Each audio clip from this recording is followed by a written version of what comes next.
Assalamualaikum warahmatullahi wabarakatuh. Alhamdulillah. Nahmaduhu wa nasta'inuhu wa nastaghfiruh. Wa na'udzu billahi min shururi anfusina wa min sayyiati a'malina. Man yahdihillahu fala mudilla lahu wa man yudlil fala hadiya lahu. Asyhadu an la ilaha illallah wahdahu la syarika lahu. Wa ashhadu anna Muhammadan abduhu wa rasuluh. Allahumma salli wa sallim ala Muhammad wa ala alihi wa sahbihi ajma'in, amma ba'd. Muslimin dan muslimat yang dirahmati oleh Allah Subhanahu wa taala sekalian. Alhamdulillah, malam ini kita dapat bersama-sama berhimpun untuk kita sambung balik kuliah kita membaca kitab Al-Arba'un Al-Qudsiyah, hadis 40 yang merupakan hadis-hadis qudsi dihimpunkan oleh Mulla Ali Al-Qari. Dan insya-Allah hari ini kita nak sambung dengan hadis yang kedua. Kita dah selesai dah hadis yang pertama. Kita nak sambung pada hadis yang kedua. Kata Al-Imam Al-Syekh Mulla Ali Al-Qari, an Abi Hurairah radhiyallahu anhu qala, qala Rasulullah sallallahu alaihi wasallam, qala Allah Ta'ala, kazzabani ibnu Adam wa lam yakun lahu dhalik, wa syatamani wa lam yakun lahu dhalik, fa amma takdhibuhu iyaya fa qawluhu la yu'idani kama bada'ani wa laysa awwalul khalq bi ahwana alayya min i'adatihi, wa amma shatmuhu iyai fa qawluhu ittakhadha Allahu walada wa ana al-ahadu samad lam alid wa lam ulad wa lam yakun li kufuwan ahad. Rawahul Bukhari. Hadis ini merupakan hadis riwayat Al-Imam Al-Bukhari, yang mana Imam Bukhari meriwayatkan hadis ni ketika mana meletakkan bab mentafsirkan ayat Qul huwallahu ahad, yakni suratul Ikhlas. Maksudnya daripada Abi Hurairah radhiyallahu anhu, dia mengatakan Rasulullah sallallahu alaihi wasallam bersabda, Allah Azza wa Jalla berfirman, kazzabani ibnu Adam. Ibnu Adam mendustaiku. Anak Adam menyandarkan kepadaku sesuatu yang tidak benar. Walam yakun lahu dhalik. Dan dia tidak mempunyai hak, dia tidak mempunyai kebenaran untuk melakukan perkara tersebut. Wa syatamani, saya terjemah dulu nanti saya urai. Wa syatamani, dan Ibnu Adam ini ada yang menghina aku, yang mencela aku. Walam yakun lahu dhalik, sedangkan dia tidak mempunyai kebenaran untuk melakukan perkara itu. Dia tidak ada hak untuk buat perkara itu. Kemudian Allah Azza wa Jalla menghuraikan maksud pendustaan dan celaan itu. Dia kata, fa amma takdhibuhu iyai, adapun penisbahan dusta yang dilakukan terhadap aku, fa qawluhu la yu'idani kama bada'ani, yang mana apabila dia menyebutkan la yu'idani, sesekali Allah Azza wa Jalla tidak akan mungkin untuk mengembalikan aku seperti mana Allah Ta'ala telah memulakan penciptaanku. Walaysa awwalul khalq, sedangkan tidaklah ciptaan kali pertama itu bi ahwana alayya min i'adati, sedangkan tidaklah penciptaan kali pertama itu lebih berat di sisi Allah, di sisi aku, kata Allah, daripada daripada aku nak mengulangi penciptaan tersebut. Wa amma syatmuhu, iyai, adapun penghinaannya terhadap aku, faqauluhu, apabila dia menyebutkan ittakhadallahu walada, Allah mengambil anak, wa anal ahad as-samad, sedangkan aku ini Maha Esa. As-samad, Allah Ta'ala itu bersifat dengan sifat as-samad. Lam alid wa lam ulad, aku tidak beranak dan aku tidak diperanakkan. Walam yakun li kufuwan ahad, dan tidak ada satu pun yang serupa denganku. Hadirin mukminin dan mukminat yang dirahmati oleh Allah Azza wa Jalla, inilah hadis nombor 2 yang Mulla Ali Al-Qari masukkan dalam kitab hadis 40 kursi dia. Okey, kita tengok apa faedah, manfaat, ilmu yang kita boleh ambil daripada hadis ni. Baik. Allah Ta'ala kata, kadzabani ibnu Adam. Anak Adam menetapkan sesuatu kepada aku secara dusta, mendakwa satu benda dusta dan lekatkan pada aku. Tapi para ulama mengatakan bukanlah semua, kerana di kalangan anak Adam ni ada je yang beriman, kan? Ada je yang membenarkan Allah Azza wa Jalla, ada saja yang menisbahkan hanya sesuatu yang benar pada Allah. Yang dusta dia tak sandar pada Allah Azza wa Jal. Bahkan ahli sunnah wal jamaah dalam bab akidah, dalam bab sifat Allah, selagi mana tidak dinyatakan di dalam nas, sama ada Al-Quran ataupun sunnah, maka mereka tidak akan pandai-pandai nak pergi nisbah pada Allah. Tak akan pandai-pandai nak pergi nisbah dalam akidah. Sebab tu dalam bab agama ni ada satu bab yang dipanggil sebagai bid'ah tu. Bid'ah ni kita tak mau bid'ah ni dicela dalam agama apabila kita nak menetapkan sesuatu dalam agama sedangkan tidak ada asal yang boleh dijadikan sebagai sandaran, sama ada dalam akidah ataupun di dalam ibadah. Kenapa para ulama agak berhati-hati dalam masalah ni? Kerana Nabi SAW sendiri tak bagi. Kerana agama ni bukan milik sesiapa. Bukan milik saya, bukan milik tuan-tuan, bukan milik puan-puan. Tetapi agama ni milik Allah dan Rasul. Ini benda yang kita kena pegang. Apabila kita nak melakukan sesuatu, nak mendakwa sesuatu, perlu ada sandaran. Oleh kerana itulah para ulama Islam ni apabila menulis, mengarang, apabila nak mendakwa sesuatu, dia mesti bawa mari bukti, dia mesti bawa mari dalil. Kerana syariat ni adalah milik Allah Azza wa Jal, kepunyaan Allah Azza wa Jal. Kalau dia tak pasti, dia tak akan kata haram, tak ada.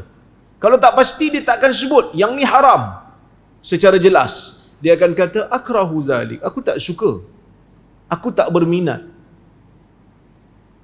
Sebab itu juga di kalangan ulama Islam ni, bila datang bab-bab baru dalam agama, bukan bab baru dalam agama lah, bab-bab baru dalam urusan dunia yang memerlukan hukum hakam, ada sebahagian di kalangan mereka yang tawakuf, tak buat keputusan. Saya dalam isu ni, saya tak berani nak buat keputusan lagi. Tawakuf, kita berhenti kejap, dia kata.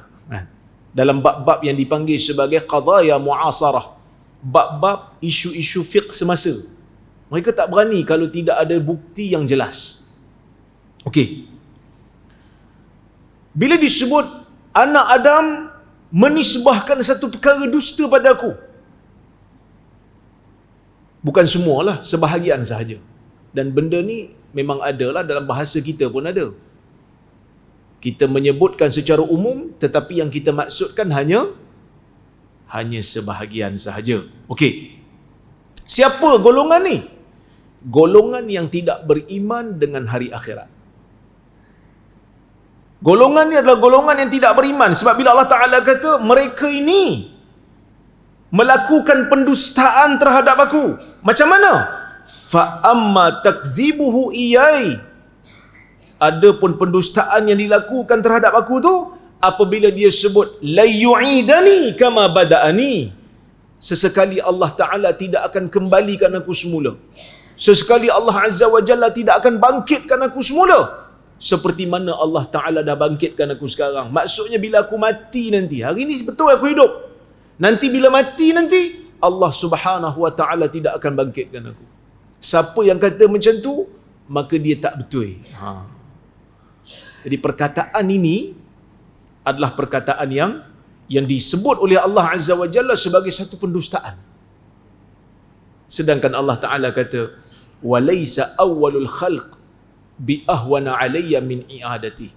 Sedangkan kata Allah, kejadian yang pertama itu tidaklah lebih susah daripada nak mengembalikannya. Maksudnya Allah Ta'ala dah ciptakan kita daripada sesuatu yang tidak ada. Tuan-tuan katalah tuan-tuan lahir tahun 1978 contoh. 1978 tuan-tuan lahir, hiduplah dalam dunia ni. Sebelum 1978 tuan-tuan ada ke?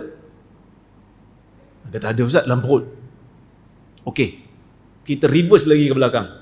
Tahun 1970. Lahir 78. Tahun 1970 ada lagi ke?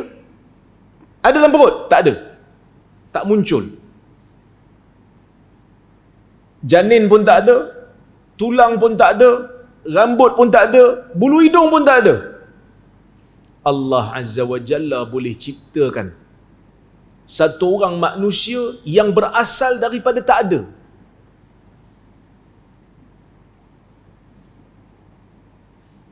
Allah Ta'ala boleh cipta satu orang manusia yang sempurna, sedangkan dia tu tak pernah ada. Allah boleh ciptakan dia dalam keadaan yang sempurna. Mana lagi susah? Nak cipta satu orang manusia dalam keadaan dia memang tak pernah ada dalam dunia ni, tak pernah ada dalam alam ni, daripada nak kembalikan dia sedangkan dia pernah ada.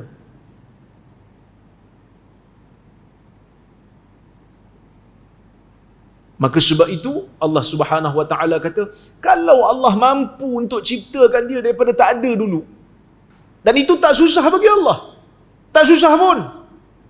Allah Ta'ala kata kun fayakun. Bila Allah Ta'ala kata jadi, maka jadi. Daripada tak ada Allah Ta'ala boleh ciptakan kita. Apatah lagi kalau Allah Ta'ala nak bangkitkan kita semula sedangkan kita pernah ada. Bahkan kalau kita tengok di dalam hadis Nabi SAW, ada satu hadis yang menyebutkan tentang ajabuz zanam. Satu tulang yang ada pada jasad manusia ni yang Allah Ta'ala takdirkan untuk tidak hancur. Tidak hancur. Maka daripada situ Allah Ta'ala akan bangkitkan kita semula. Itu lebih mudah bagi Allah Azza wa Jalla. Maka golongan yang mendustakan ni adalah golongan yang tidak beriman dengan hari akhirat. Tuan-tuan, golongan yang tidak beriman dengan hari akhirat ni kita panggil golongan apa? Golongan kafir. Kan? Muncullah baru-baru ni kita panggil apa?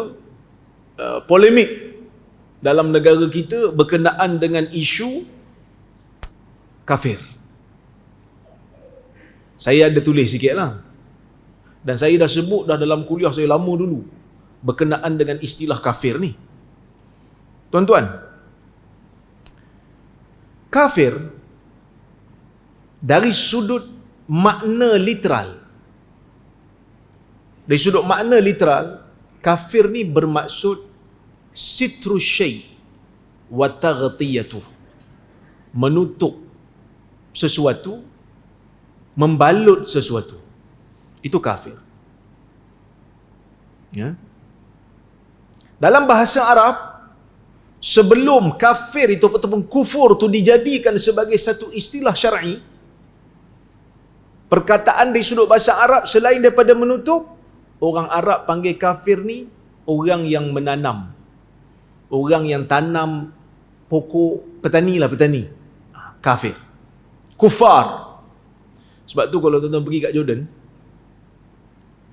Di antara jalan nak pergi Amman tu, daripada Amman tu, pusat bandaraya dia tu, ibu negara dia tu, nak pergi ke Irbil, tuan-tuan akan jumpa banyak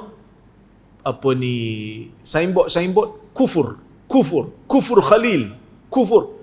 Mula-mula saya pun terkejut, kenapa pula kampung ni nama kufur ni?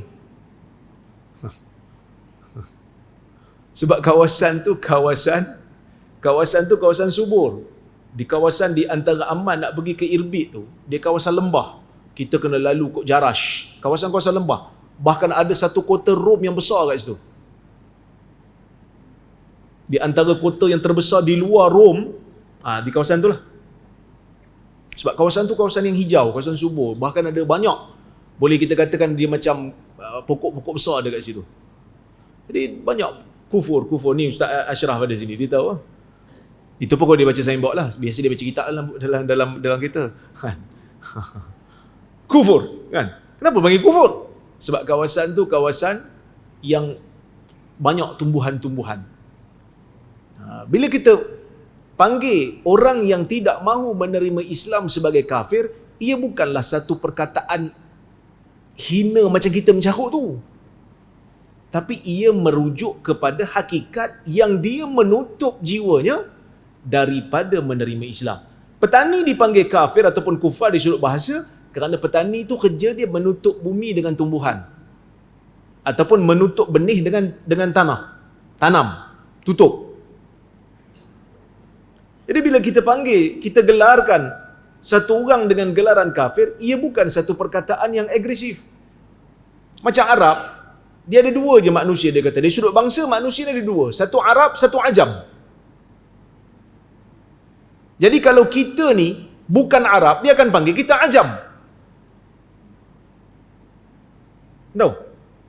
Jadi kalau dari sudut akidah, manusia ni ada yang mukmin, ada yang kafir. Tapi ada orang tak setuju lah, biasalah kan. Adalah tak setuju. Dia kata, dah kalau jiran kau nak panggil dia kafir ke? Kafir mejap. Lah dia ada nama, panggillah nama dia. Kawan kita yang mukmin pun kita tak panggil mukmin mejap. Kita panggillah nama dia. Tapi kalau dia tanya kita, dia kata kalau macam tu nanti kita akan menjauhkan dia. Dah kalau kita rasa boleh menjauhkan dia, janganlah panggil kejap. Tapi tak boleh menafikan memang dia kafir. Kalau dia tanya kat kita, ni, Rora, katalah satu orang datang kat kita, dia bukan Islam. Dia Buddha contohnya. Saya ni kafir ke Muslim? Kita nak jawab apa? Awak bukan Muslim. Kafir? Bukan juga kafir. Tapi non-Muslim. Kan sama je tu. Saya tak faham. Istilah ni, istilah syar'i. Istilah ni istilah syar'i yang ada dalam Quran. Surah Kafirun pun ada. Walaupun ada sebahagian dia kata, bukan adat Nabi memanggil orang ya kafir. Tapi Nabi SAW disuruh oleh Allah Azza wa Jalla untuk menjelaskan pendirian. Qul ya ayyuhal kafirun. Katakan wahai Muhammad, orang-orang kafir. La a'budu ma ta'budun. Aku tak sembah apa yang kamu sembah. Maksudnya, kategori itu ada. Jadi kalau orang tanya kita, di sisi Muslim, di sudut akidah ni manusia berapa kategori? Dua je lah. Muslim ataupun kafir. Tapi bila mana ada orang kafir tidak bersetuju, dia kata macam perkataan tu agresif, tugas kita lah untuk pergi jelas kat dia. Tugas kita lah bagi jelas kat dia. Sebenarnya awak tak terima Islam, sebab tu kami panggil awak kafir. Dan perkataan kafir tu bukan perkataan agresif pun. Dia perkataan yang merujuk kepada hakikat. Apa hakikatnya? Awak tak terima Islam kan? Awak tutup jiwa awak daripada terima Islam. Saya dah seru dah. Ni Islam macam ni. Awak tak mau terima kan? Kafirlah. Awak tak boleh panggil saya kafir. Mengucaplah jadi Muslim. Dan mana-mana agama pun macam tu. Saya bukan nak menyamakan agama, tapi keadaannya hampir sama. Pergi tanya pada orang Kristian, orang Muslim di sisi Kristian, kafir ke tidak? Bukanlah sama. Kita tak boleh menyamakan agama. Kita orang Islam kena percayalah agama Islam ni agama yang benar. Orang Kristian pun percaya benda yang sama juga. Orang Hindu pun percaya yang sama juga. Dah kenapa bila dia boleh percaya macam tu, kita pula nak kena pergi ikut dia? Kita kena nyatakan betul-betul. Perkataan kafir itu bukan perkataan yang agresif. Perkataan kafir itu bukan perkataan yang agresif. Orang tak sukalah ustaz. Tak apalah, kita tangguh kejap. Tapi penjelasan kena dibuat. Kerana Islam tidak suka satu orang Muslim menuturkan perkataan yang kotor. Kan? Nabi tak suka. Laisal mu'min bita'an walal la'an. Bukanlah seorang mukmin atau kama qal, bukanlah seorang mukmin itu seorang yang suka ta'an, suka mencela, walal la'an, suka melaknat, bukan kata-kata yang kasar. Bukan. Orang Islam tak disuruh untuk melakukan perkara itu. Jadi bila orang ada dalam syarak perkataan tu, maka perkataan tu pasti ada makna yang tersirat di sebaliknya. Kan? Habis itu kalau kita panggil orang Islam kafir, kenapa orang Islam marah? Dah memanglah benda tak betul. Kita orang Islam, nampak orang Islam lain pergi tuduh orang lain kafir. Mulah kafir. Sedangkan orang tu Islam. So kita kena tegur lah, tak betul itu. Tapi kalau kita letakkan satu istilah betul kat tempat dia, tak ada agresif pun. Okay, bila sebut kufur, kufur itu menutup. Istilah syar'i, seseorang yang tidak membenarkan apa yang dibawa oleh Nabi sallallahu alaihi wasallam, sama ada yang terkandung di dalam Al-Quran ataupun di dalam sunnah, maka dia kafir lah. Dia tak mau terima, dia tak membenarkan. Jadi kufur ni pula ada beberapa jenis. Ada kufur jenis yang pertama, yang paling tinggi kekufuran dia, iaitu kekufuran disebabkan oleh kerana keras kepala. Bukan dia tak tahu benda betul. Dan kufur ni pula ada yang kerana nak mempertahankan kepentingan diri sendiri. Yang ni rendah sikit lah. Seperti mana yang berlaku kepada manusia yang bernama Heraklius, yang mana diterima surat Nabi SAW dalam Sahih Bukhari. Diterima surat Nabi SAW. Sebelum dia baca surat Nabi itu, dia panggil dulu. Dia cari dulu mana orang yang nasab dia dekat dengan penulis surat ni, iaitu Nabi Muhammad SAW. Dia cari, dia nampak ada satu kumpulan, rombongan daripada Quraisy, iaitu rombongan Abu Sufyan. Abu Sufyan masa tu belum beriman lagi. Masa tu Abu Sufyan tak geng dengan Nabi lagi. Kerana Abu Sufyan masuk Islam apabila berlakunya pembukaan kota Makkah. Jadi masa tu dia tanya soalan dekat Abu Sufyan ni. Dia tanya soalan, Abu Sufyan jawab. Dia tanya soalan, Abu Sufyan jawab. Dia tanya soalan, Abu Sufyan jawab. Semua jawapan Abu Sufyan tu dia dah siap-siap buat kesimpulan dah. Kerana apa? Kerana dia ni seorang yang membaca kitab-kitab yang terdahulu. Dia ahli kitab lah. Dia Nasrani. Jadi dia kata apa? Lau a'lamu anni akhlusu ilaih latajashamtu liqa'ahu. Kalaulah aku ni tahu yang aku boleh pergi jumpa dia, aku akan bersungguh nak pergi jumpa dia. Lau kuntu indahu laghasaltu an qadamai. Kalau aku berada di sisi dia, aku akan basuh kaki dia sebagai penghormatan aku pada dia. Ni yang disebut oleh Heraklius tentang Nabi sallallahu alaihi wasallam. Bahkan sebelum tu disebut, dia kata inni la a'lamu annahu kharijun walakin lam akun adun annahu minkum. Aku tahu dia akan keluar, tapi aku tak pernah sangka dia daripada kalangan kamu. Lepas tu baru disebut perkataan tadi. Bermakna Heraklius pada peringkat awal dia tahu yang mana Nabi yang menulis surat kat dia ni adalah Nabi yang Allah Azza wa Jalla janjikan di dalam kitab dia sebagai Nabi akhir zaman. Sampai dia suruh pergi semak tu. Dia suruh orang dia pergi semak. Nabi ni berkhitan ke tidak? Sebab dia muncul daripada kalangan Arab. Kan semenanjung Arab. Jadi pergi suruh kawan apa ni orang dia pergi semak. Semak-semak, oh betul. Berkhitan rupanya. Dia pergi tanyalah dekat orang Arab kan. Kamu berkhitan tak? Khitan tak anak? Dia orang kata khitan. Berkhitan. Tapi apa berlaku pada Heraklius? Adakah dia beriman lepas pada tu? Dia baca surat Nabi SAW. Tapi dia memilih untuk tidak beriman. Degil. Keras kepala. Tahu dah kebenaran tu, tapi tak mau terima. Pasal apa? Kerana ada kepentingan diri. Pasal apa nak jaga kepentingan diri? Sebab dia dah panggil dah orang-orang besar Rom. Dia panggil masuk dalam tempat dia, dia minta pegawai-pegawai dia kunci pintu. Dia kata, nak tak kamu ni, untuk kamu terus berada dalam keadaan yang bijaksana, untuk sentiasa berada dalam keadaan selamat dan berjaya, kita ikutlah seorang lelaki yang namanya Muhammad ni, kerana dia ni adalah Rasul yang terakhir. Apa berlaku pada pegawai-pegawai utama Rom pada masa tu? Pegawai-pegawai utama Rom, pembesar-pembesar Rom pada masa tu, hasu, mengeluarkan suara seperti suara himar, bising. Mereka pergi ke pintu, nak buka pintu, nak keluar, tak setuju.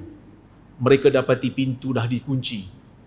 Sehingga pada ketika itulah Heraklius Aisa min imanihim, dia nampak memang orang-orang besar Rom ni tak mau beriman dengan Nabi yang dia dah percaya itu adalah Nabi. Akhirnya dia kata apa? Mari sini. Aku cuma akhtabiru shiddata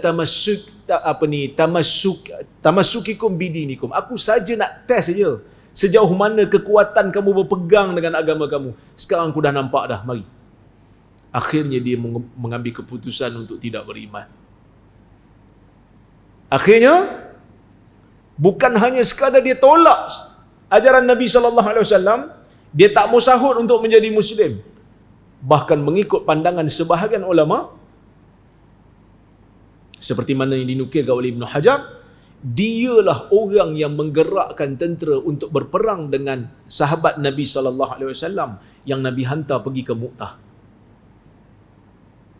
Ada khilaf di kalangan para ulama siapa yang hantar, tapi Ibn Hajar kata sebahagian daripada ulama sirah kata dialah orangnya yang menghantar tentera lawan kerajaan Islam, lawan sahabat-sahabat Nabi SAW di medan Mu'tah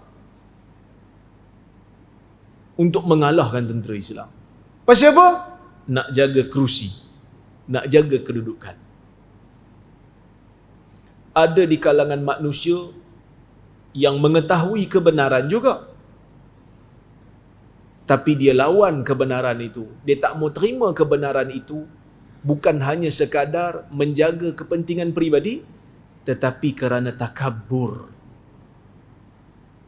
Yang ni lebih dahsyat daripada yang tadi lah. Yang tadi pun teruk dah, dahsyat dah. Yang ni lagi dahsyat lah. Bukan ada kepentingan apa pun, tapi sebab sombong. Dia tahu kebenaran tu, tapi dia sombong. Dia rasa besar, dia tak boleh terima. Siapa dia?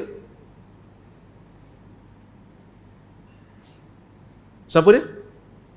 Iblis lah. Aba wastakbar, ingkar dengan arahan Allah, dan dia rasa diri dia besar. Bahkan kalau kita tengok dalam sejarah, Abu Jahal pun ada sifat ni. Tapi Abu Jahal ni dia macam menggabungkan dua-dua sifat ni. Dia tahu kebenaran itu datang daripada Nabi SAW. Pasal apa dia tak mau terima? Ada riwayat kata dia takabur, ada riwayat kata dia ada kepentingan. Maka dua-dua ni berhimpun pada satu orang. Satu riwayat pertama kata, bila ditanya Muhammad ni cakap betul tak? Dia kata apa? Inna Muhammadan la sahdiq. Muhammad ni betul, dia kata. Walakin idza zahaba banu Qusay bil liwa'i was siqayah wan nubuwah fama yakunu li sa'iri Quraisy. Muhammad ni cakap betul. Tapi kalau semua dapat kat Banu Qusay, sebab Nabi daripada keturunan Qusay, kalau semua dapat kat Banu Qusay, liwa, kepimpinan tentera dapat kat dia, wasiqayah, bagi minum orang dekat Mekah pun dapat kat keturunan dia, wan nubuwah, kenabian pun dapat kat dia, fama yakunu li sa'iri Quraisy. Quraisy lain dapat apa? Jadi dia lawan tu sebab ada kepentingan lah. Ada juga riwayat kata Abu Jahal ni ketika mana lalu di satu kawasan orang-orang perempuan, dia tengok Abu Jahal, maka mereka pun bersembang sama mereka. Dia kata Abu Jahal ni mesti akan tewas bila lawan dengan Muhammad. Dia kata sejak daripada tu aku azam dalam diri aku, kau lawan Muhammad, aku nak buktikan kat mereka yang aku boleh menang. Sombong punya pasal lah. Jadi sebab itu Abu Jahal ni Allah Azza wa Jalla takdirkan dia mati dalam keadaan yang hina. Sunnatullah, siapa-siapa yang sombong mati dalam keadaan hina. Kerana sombong tu bukan sifat manusia kan. Abu Jahal mati macam mana? Dia dibunuh oleh 2 orang pemuda Ansar. Orang-orang Ansar ni tuan-tuan, orang-orang Madinah ni, di zaman dulu, dia orang ni petani. Orang-orang Mekah, dia orang ni peniaga. Kira Mekah zaman tu adalah tempat businessman lah. Orang Madinah pula petani. Jadi bila petani, dah lah petani muda pula tu, bukan siapa-siapa pula tu. Sebahagian riwayat kata yang bunuh dia Mu'az dan Mu'awiz Ibn Afra. Ada riwayat yang lain juga menyebutkan yang lain. Riwayat sirah ni memang ada, terutama bab nama ni memang ada percanggahan lah. Cuma itu di antara yang disebut dalam kitab-kitab sirah. Dia orang ni lah tikam dia. Sampai bila dia kena tikam tu, dah nyawa-nyawa ikan tu Ibnu Mas'ud datang kat dia. Sehingga dia kata pada Ibnu Mas'ud, tak ada ke orang lain yang lebih hebat boleh tikam aku. Paling tidak aku mati di tangan orang hebat. Dia macam jebat yang mati di tangan tuah. Kira hebat lah mati dekat tangan orang hebat. Ni mati kat tangan siapa? Mati kat tangan budak-budak ni je. Dia rasa macam terhina. Sehingga pada waktu itulah Ibnu Mas'ud habiskan riwayat hidupnya, bawa kepalanya pergi jumpa Nabi SAW, sehingga Nabi menyebutkan hadza fir'aun hadhil ummah. Inilah Fir'aun bagi umat ni. Tu kufur yang paling dahsyat lah. Ada lagi kufur yang disebutkan dalam Quran, iaitu kufur i'rad.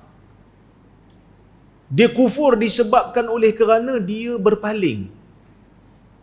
Jadi bila dia berpaling, dia tak tahulah. Kan? Dia berpaling daripada agama. Orang nak jelaskan kat dia kebenaran, dia tak mau dengar. Aku tak mau dengar, aku tutup telinga. Maka kufur tu disebabkan oleh kerana jahil, yang mana jahil tu disebabkan oleh kesengajaan dia. Sifat dia yang berpaling. Ini yang ada pada kaum Nabi Nuh.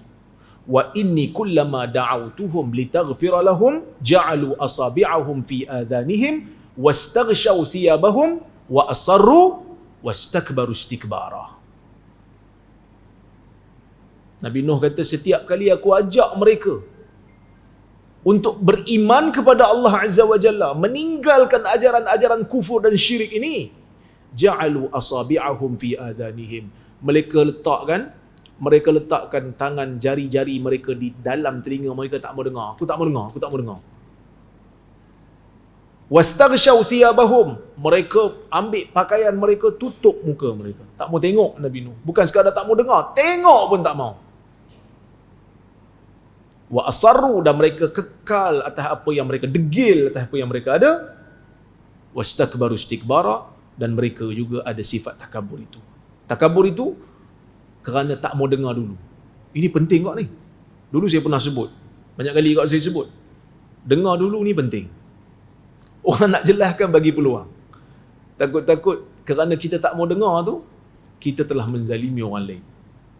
Dengan sifat dengar dulu itulah yang menyebabkan Usaid bin Hudayr dan juga Sa'ad bin Mu'az terselamat daripada kufur. Asalnya dia marah dekat Mus'ab ni, sehingga Mus'ab kata, dengarlah dulu. Kalau kau suka kau ambil, kau tak suka kau tak ganggu kau lagi. Jadi Usaid pun dengar. Akhirnya diterima Islam. Sa'ad bin Mu'az juga terima Islam. Kan? Jadi kita pun kena didik diri, dengar dulu. Terutamanya mahasiswa lah. kena didik diri. Sebelum buat keputusan, dengar dulu.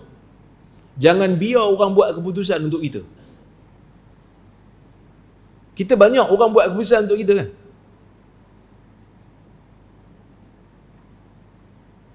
Ada seorang hamba Allah. Ni dalam media sosial lah. Media sosial ni dia bagi ruang banyak dekat manusia kan.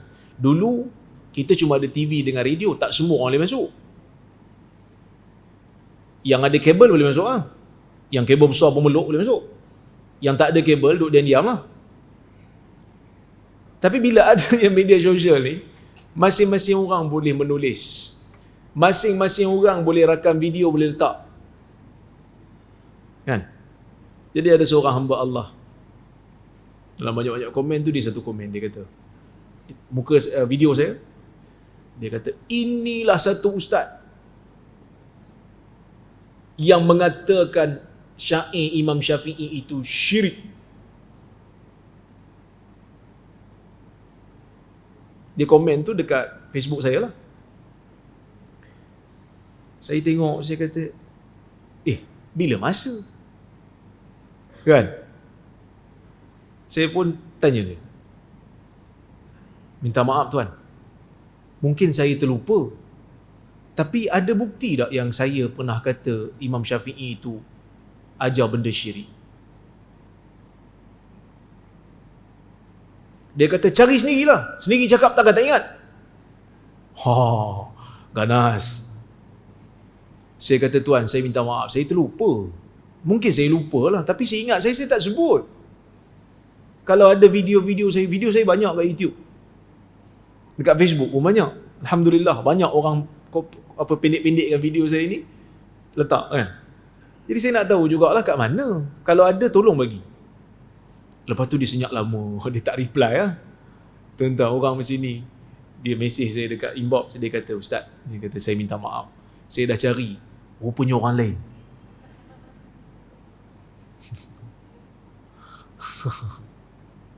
Nampak? Dengar dulu. Saya kata, macam mana you boleh buat?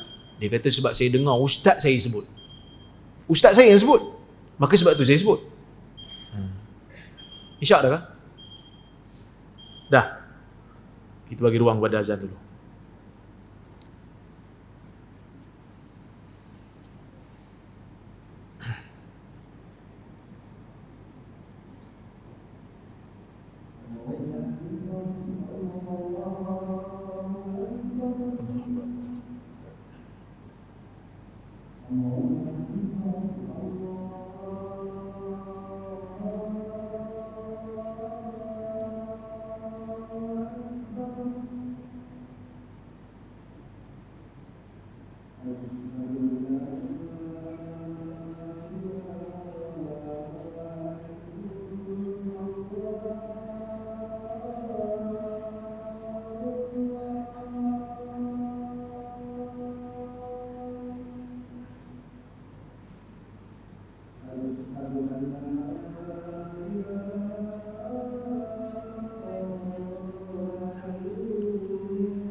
Okey. Sambung lagi. Jadi dia pun sebut, dia kata sebenarnya orang lain, saya dah cari dah, orang lain rupanya. Saya kata mana boleh muncul tiba-tiba kait dengan nama saya. Dia kata ustaz dia sebut. Jadi ni bahaya. Kan kadang-kadang kita tersilap dalam menisbahkan sesuatu. Itu bahaya. Jadi kena dengar dulu. Kemudian kufur yang berikutnya adalah kufrun nifaq. Kufrun nifaq ialah orang yang berlakon macam dia terima Islam, tapi sebenarnya dia kafir. Ini kita tahulah yang ada dalam sirah yang kita selalu sebut, ketuanya adalah Abdullah bin Ubay bin Salul. Kemudian ada satu lagi kufur yang dipanggil sebagai kufru syak. Kufur disebabkan dia syak. Ni dulu pernah jadi polemik, kan? Bila mana satu orang dia dakwa yang jadi kafir ni apabila dia deny, dia menolak ataupun menafikan. Tapi kalau dia tak tolak, cuma dia belum terima, tak masuk lagi dalam hati dia keimanan terhadap hari kiamat tu, maka dia tak jadi kafir. Ini adalah satu dakwaan yang salah. Kenapa? Kerana iman ialah al-i'tiqadul jazim, kepercayaan yang putus. Mesti kepercayaan tu mesti percaya 100%. Dia tak boleh ada ruang untuk syak. Siapa-siapa yang syak pada mana-mana perkara yang dianggap sebagai usulul aqidah, maka keimanan dia berada dalam keadaan bahaya. Satu orang dia kata, saya bukan tak percaya hari kiamat, tapi saya rasa macam tak apa nak percaya lagi dah. Saya bukan tolak, tapi saya tawakuf, saya tak buat keputusan nak percaya ke tidak. Dia tak boleh jadi mukmin. Dia tak boleh jadi orang mukmin. Buktinya apa? Allah Subhanahu wa taala sebut, inna dhunnu illa dhanna wa ma nahnu bimustaiqinin. Dalam surah Jathiyah, dalam suratul Jathiyah, Allah Taala sebut di antara sifat orang yang tak beriman tu, apabila mereka sebut tentang hari kiamat, kami sangka, kami tak ada melainkan kami sangka dan kami tak apa yakin dengan hari kiamat ni. Kami tak apa yakin, sangka-sangka saja. Maka tak boleh. Kerana akidah dia mesti i'tiqad jazim, satu kepercayaan yang putus, satu kepercayaan yang pasti. Bila orang tanya, pasti tak hari kiamat tu ada? Ya, saya pasti. Pasti tak Allah Ta'ala tu Esa? Pasti. Kalau satu orang dia syak, saya syak lah, saya sangsi Tuhan tu satu ke dua, tak boleh jadi beriman dia. Nabi ni betul ke Nabi? Entah-entah dia wali je kot, dia bukan Nabi, kafir. Dia mesti yakin betul. Cuma kekuatan iman itu, kesannya pada diri boleh jadi bertambah dan boleh jadi berkurang. Itu kesan keimanan tu. Percaya dia percaya, tapi kekuatan kepercayaan tu, kesan pada diri tu boleh jadi tinggi, boleh jadi rendah, menurut ahli sunnah wal jamaah. Sebab keimanan itu bertambah dengan ketaatan, berkurang dengan maksiat. Dan dia berbeza-beza mengikut kadar kesalehan seseorang manusia. Maka iman kita dengan iman Nabi itu tak samalah. Iman kita dengan iman Abu Bakar pun tak samalah. Tapi bukan bermakna kita tak percaya dengan hari akhirat. Bukan kita tak percaya dengan rukun-rukun iman. Kita percaya. Tapi kesan kepercayaan tu pada diri kita, itu berbeza. Baik. Kemudian Allah Ta'ala kata, wa amma syatmuhu iyai. Adapun penghinaannya kepadaku, cercaannya padaku. Bila sebut syatm, daripada perkataan syatama, syatm, hina, cerca. Kan? Apa maksud hina? Apa maksud cerca? Bagus bahasa Arab ni. Perkataan-perkataan yang penting ni dia letak definisi. Kan? Kita bahasa Melayu ni, kita rasa kita faham, kita tak letak definisi, kita faham dah. Bila orang tanya, cerca apa? Hina apa? Dulu kita baca hadis berkenaan dengan hasad. Dengki. Dengki apa dengki? Tanya orang Melayu, dengki tu dengki lah ustaz. Dengki pun tak tahu ke? Melayu ke tak kamu ni? Wah kan. Tapi bila pergi pada bahasa Arab, mereka akan letak definisi dulu. Supaya kita berada di lantai yang sama. Kata orang putih, on the same page. Kita berada pada muka surat yang sama. Supaya hang tak faham lain seperti mana yang aku faham. Bila sebut hasad apa dia? Ibn Hajar kata tamanni zawalin ni'mah minal mahsud. Satu perasaan harapan, satu perasaan yang bersifat harapan, hilangnya nikmat daripada orang yang kita dengki. Tu dengki. Betul? Ke tak betul?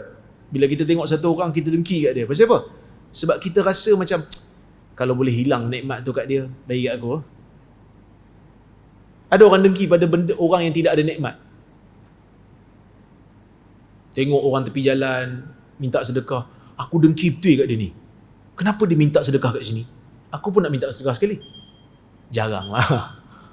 Kan? Okay. Shut up.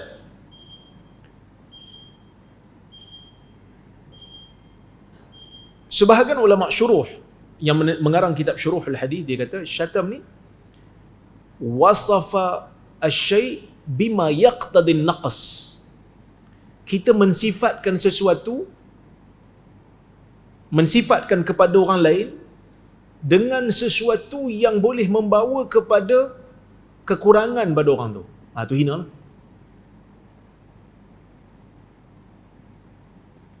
Maksud kekurangan, kita bawa satu benda yang boleh menyebabkan diri dia rasa rendah daripada kita. Itu hina lah tu. Okey. Allah Ta'ala kata, ada di kalangan anak Adam ni yang menghina, yang mencerca Allah Azza wa Jalla.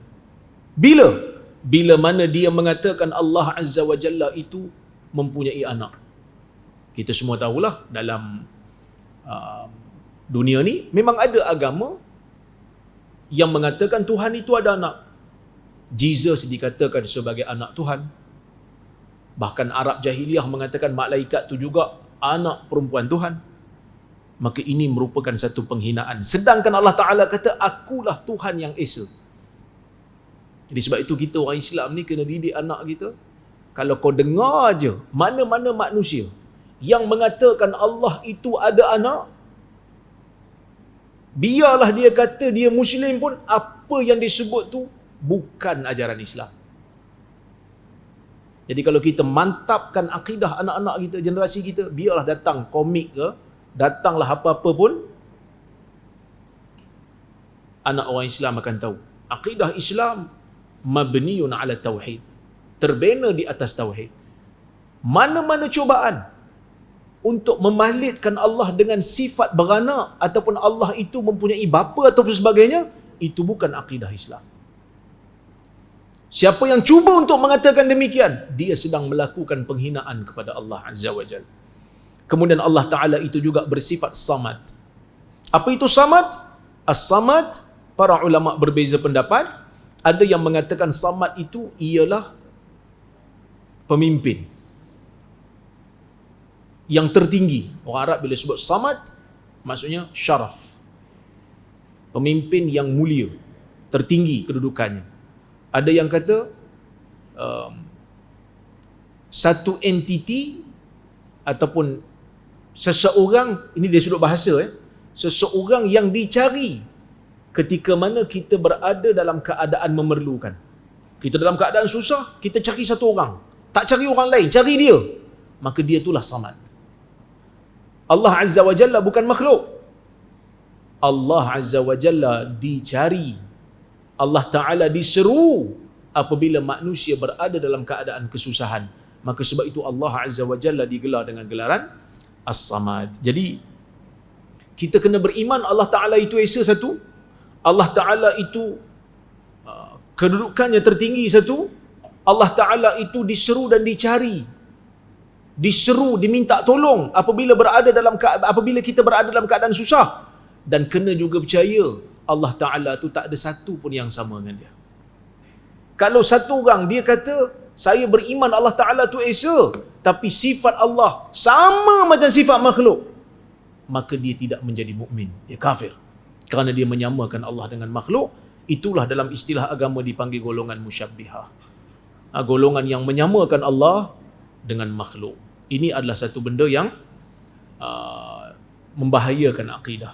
Maka sebab tu Ahli Sunnah wal Jamaah, mereka menyebutkan apa saja sifat yang Allah Subhanahu wa taala sifatkan dirinya di dalam Al-Quran, apa saja sifat yang Nabi sallallahu alaihi wasallam sandarkan kepada Allah dalam hadis-hadis yang sabit daripada Nabi sallallahu alaihi wasallam, kita terimanya seperti mana ia datang, kita beriman dengannya, dan kita menafikan sebarang persamaan antara Allah dengan makhluk.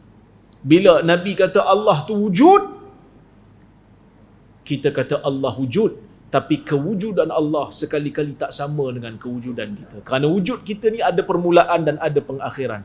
Wujud Allah Ta'ala itu sentiasa wujud. Bila kita kata Allah Maha mendengar, maka mendengar Allah itu tak sama dengan kita. Kerana dengar kita tu ada kemampuan, ada kelemahan. Mendengarnya Allah Ta'ala tu tak sama dengan kita, kerana pendengaran Allah Ta'ala itu adalah sifat yang sempurna.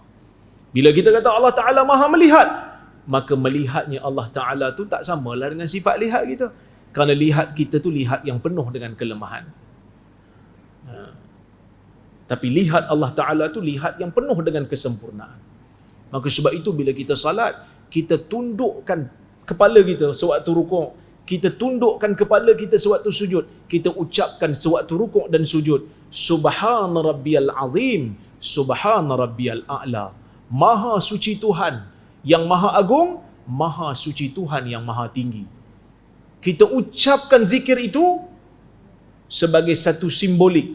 Ya Allah, kepala aku ni paling mulia, aku tidak akan tundukkan kepada mana-mana makhluk. Yang aku tunduk pada Tuhan yang bersifat dengan sifat kesempurnaan, yang mana zatnya tidak sama dengan zat makhluk. Aku tundukkan hanya untuk dia.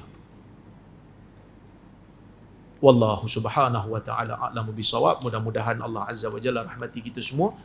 Tuan-tuan, cukuplah sekadar tu untuk malam ni. Ada soalan? Ataupun komentar, ataupun kritik? Saya disilap di mana-mana, boleh beritahu.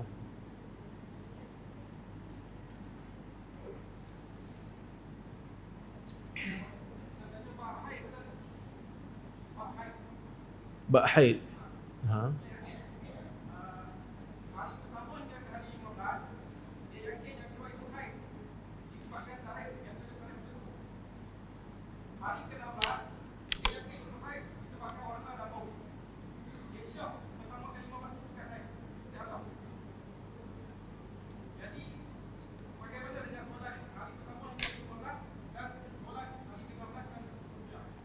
Oh, ini panjang ni. Tak apa, nanti kita cerita di belakang. Kita cerita di belakang, InsyaAllah. Ada soalan lain tak? Tak ada Kalau tak ada, kita berhenti di sini insyaAllah. Kita sambung kuliah kita pada masa akan datang. Qulu qawli hadha wa astaghfirullahal azim li wa lakum. Wassalamualaikum warahmatullahi wabarakatuh.